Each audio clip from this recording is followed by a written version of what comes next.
What's up, guys? Welcome to Daily Dose of Reddit. This is your host, Zach, and today's subreddit is r/IDoWorkHereLady. Alrighty, this story's called Entitled Karen Gets Hurt Because She Doesn't Listen. Okay, so I'm going back to work because it's finally opening back up after the virus, and that made me remember this story. Some of the moments of this are a little fuzzy as I was running on 3 hours of sleep that day. I work at a popular thrift store in Canada. When I was on maternity leave with my little one, I had to go into my store to buy some more baby clothing as he was just getting way too big for his younger clothing.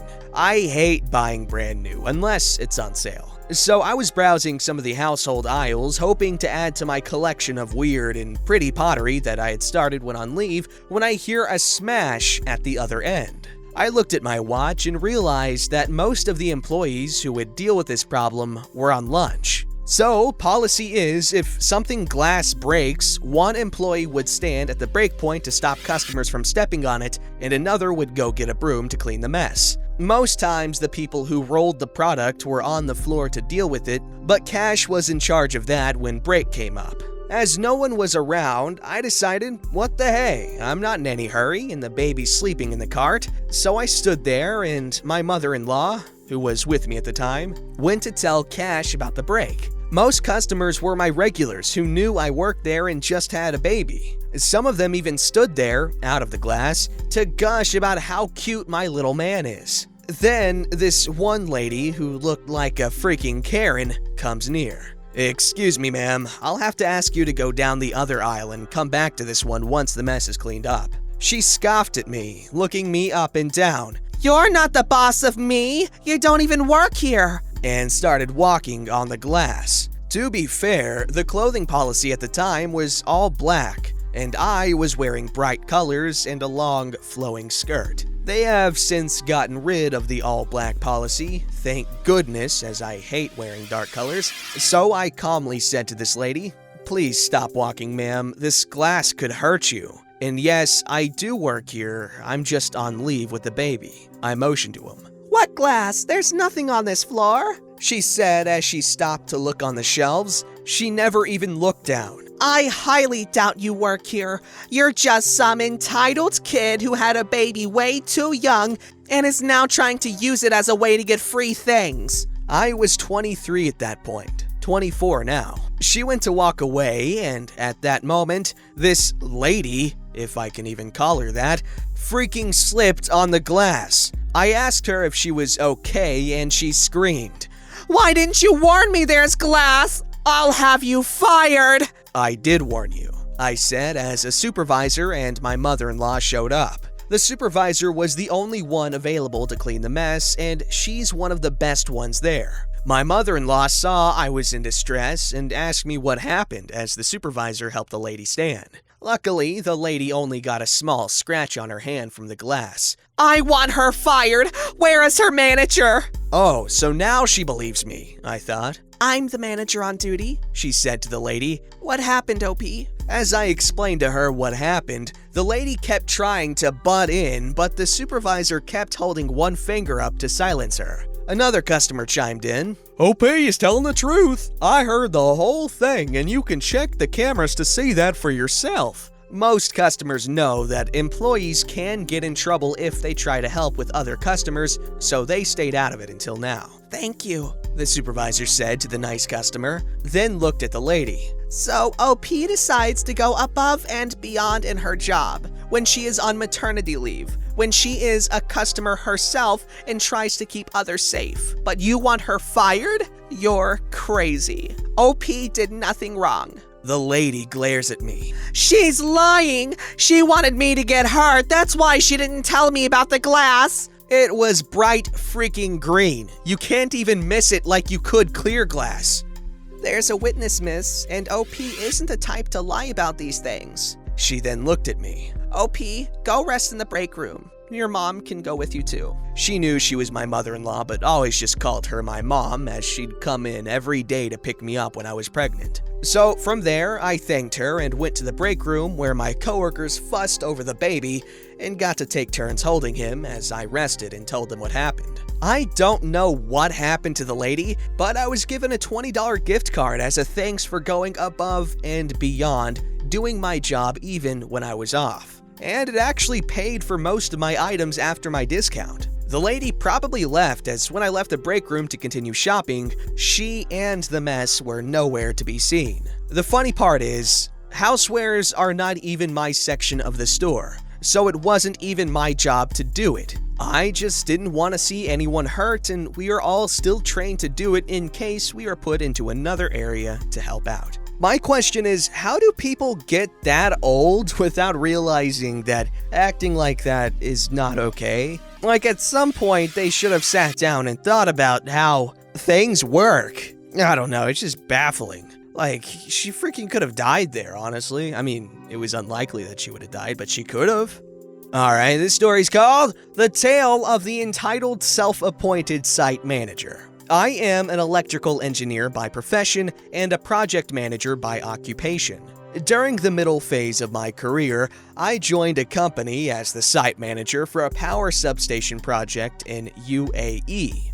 After the initial orientation and briefing at the head office, I traveled to the city where my project is based and where I would reside for the next 2 years. I was accompanied by the project manager after we reached the site office. The project manager informed me that he had to visit the client at their offices and will join me shortly and introduce me to the site engineers and staff. The site team was at the work site and the site office was empty except for the CAD draftsman and the office boy.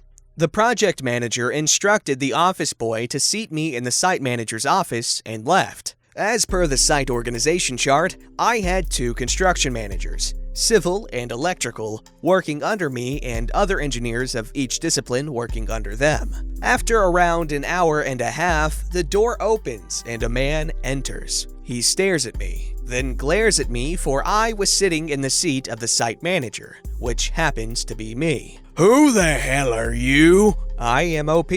The new." Without even giving me time to completely reply, he goes wild. "Who gave you permission to come into my office without permission? Who do you think you are? Get the hell out of here!" I have worked in numerous projects and have handled similar folk before. This was the start of the project. Anyone who does not have the minimal courtesy and manners in talking with strangers is surely a loose cog in my system. I am a team player. I consider people with such a mentality as detrimental to the health of the team. So I had decided what course of action I would be taking, then and there. I didn't reply. I stood up, left the room. I went into the site engineer's office room. There were a few engineers who had returned from the site. I introduced myself as the new site manager and all of them stood up, with respect. I asked them to be at ease and inquired about the guy who said that the site manager's office was his. It turns out that he was the civil construction manager, and though he had his own office at the site office building, he had sort of assumed that he should be the acting site manager and moved into the site manager's office. The engineers told me that he was a bully and would throw his weight around bossing everyone, even the electrical construction manager, and was a royal pain in the ass. The head office had received numerous complaints from the site engineering team, staff, client, and the subcontractors, and he was just one write-up away from being terminated, and he simply didn't seem to care, with some sort of invincibility attitude. The project manager returns by this time. I see him and inform him that I want a private meeting with him before I get officially introduced to everyone. I sit with him in the conference room and tell him everything. I inform him that if this particular individual will be on site, it would be detrimental to my functioning and for the company too, and I recommended his removal and request to replace him with another civil construction manager. The project manager concurs, saying that he was just waiting for the guy to bite the bullet, and now that he has to go. He apologizes to me and asks the office boy to request the entire engineering team and staff to assemble in the conference room. As everyone gathers, the civil construction manager walks in, looks at me sitting in the chair next to the project manager, and stops with his jaw a-hangin'. The project manager says, "Good morning, everyone. It is my pleasure to introduce you to your new site manager, Mr. OP.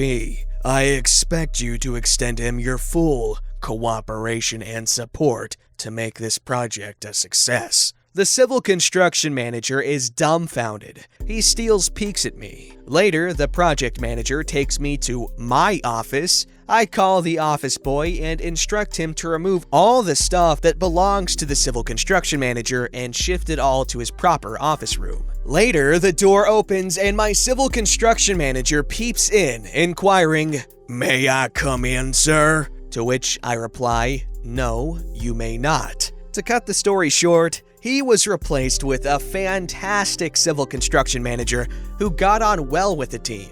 The snob was delegated to an office job and terminated in 2 months' time.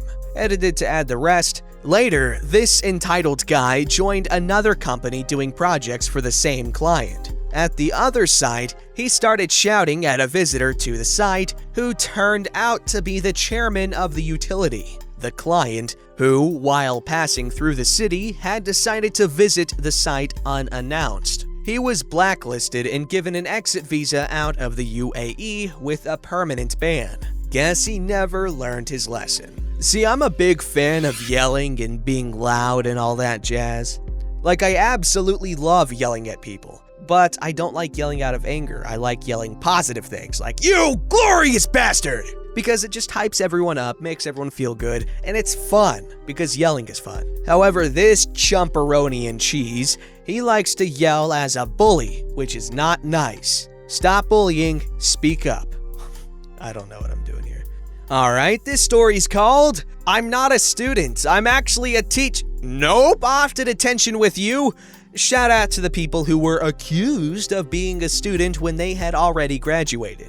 I've recently started out as a teacher, hit me up. I was 27 when I had my first teaching job. Did some other stuff before, and of course, as the newbie, not everyone working at that school knew me at the time. I look a bit younger than my age, and I usually wear a pair of jeans and a nice blouse or shirt. I was working there for a bit over a month when I was walking through the hallways of the school during class hours, picking up some paperwork and heading to the teacher's room as I had a free period. An older man, I guess in his 40s, stopped me, looking kinda angry. "Excuse me, young lady, where do you think you're going? Why aren't you in class?" I'm not actually a student, but I'm a... Like hell you are. I've seen you walking around with the older kids. Go to your class, immediately! Sir, I'm really not a student, but I'm actually a teacher. I'm new here, so you probably haven't seen me, but... Stop your lying! Go report to the office immediately! I will make sure your parents hear of this, and don't think I won't be looking for you in detention tomorrow! I go to the office, as I needed to go there anyway, to ask something, and because this guy was way taller than me and looking really angry. My colleagues in the office, "What happened to you?" I got sent here because I was outside during class hours. Also, could you call my parents because a man expects me in detention tomorrow? My colleagues basically died of laughter right there, and because there's usually more than one teacher keeping an eye out during detention, and thus I couldn't tell them who of the two males that were actually scheduled for detention the next day had given me detention. They actually sent me to detention the next day. You'll see in a bit why. I took some grading work with me. The unknown man who sent me to detention was looking smug as crap when he saw me sitting in detention. After a few minutes, one of my colleagues from the office came in and, in the most theatrical voice you can imagine, introduced me as their new colleague and, Wasn't I a dear for coming into detention while busy grading papers in order to help them out with unruly students just roaming the hallways during class hours? You should have seen the guy's face. Priceless. For some reason, he never sat at my table during lunch. I love when I have a new teacher. Not new as in new for me, but like new as in new at teaching. I don't know, I have yet to have a young teacher who I didn't have a crush on. Teachers, man, they have like an unfair advantage when it comes to attractiveness. Automatic like plus 45 out of 10. Anyways, that's not really the point of the story. I really like these stories where the teachers get mistaken as students. I read another similar story about a person whose mom was a teacher and the gym teacher got mad at her because she looked really young. Anyway, stuff like that is funny because teachers think they're so smart with their fancy master degrees. Well, guess what, dummy? You thought a 27-year-old was a student. What a dummy. Alright, now this story's called Teacher at the Prom Thinks I'm a Student. Happened a few years ago, mid-30s Asian male with a typical baby face. I used to run a photo booth company which originally catered primarily to weddings. I got most of my work through word of mouth or from guests at the weddings who enjoyed the service. A few years into my operation, I started getting inquiries about doing high school events, i.e. proms, semi-formals, dances, I guess from teachers who were guests at the weddings. One of the guests sends me an email and introduces me to one of the head coordinators for a prom. We talk about the contract, logistics, service time, etc. Nothing out of the ordinary.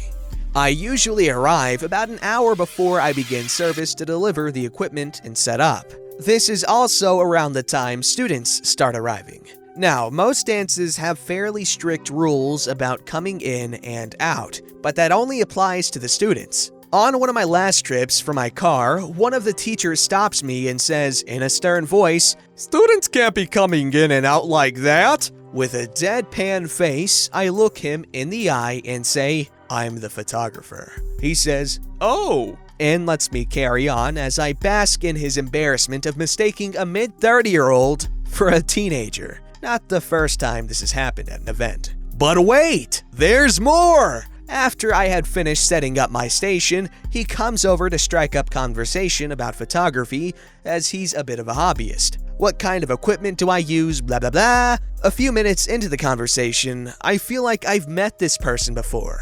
Did you teach at so-and-so school like 20 years ago? Yes. Oh my god! Turns out he was my grade 10 and 11 science teacher in the mid-90s. It was a smaller school, so he remembered me even though he got my name slightly wrong. We had a good laugh about it. Sorry, no pitchforks required tonight. That's actually kind of a wholesome ending. I don't think I've seen any of my high school teachers, or any teachers, since I've graduated, which kind of sucks because I like a lot of my teachers. But that must have been a pretty cool reunion. You know he's gonna be telling his class that as soon as it's back in session. Oh wait, bad timing. Don't forget to like, subscribe, and hit that bell to never miss an episode.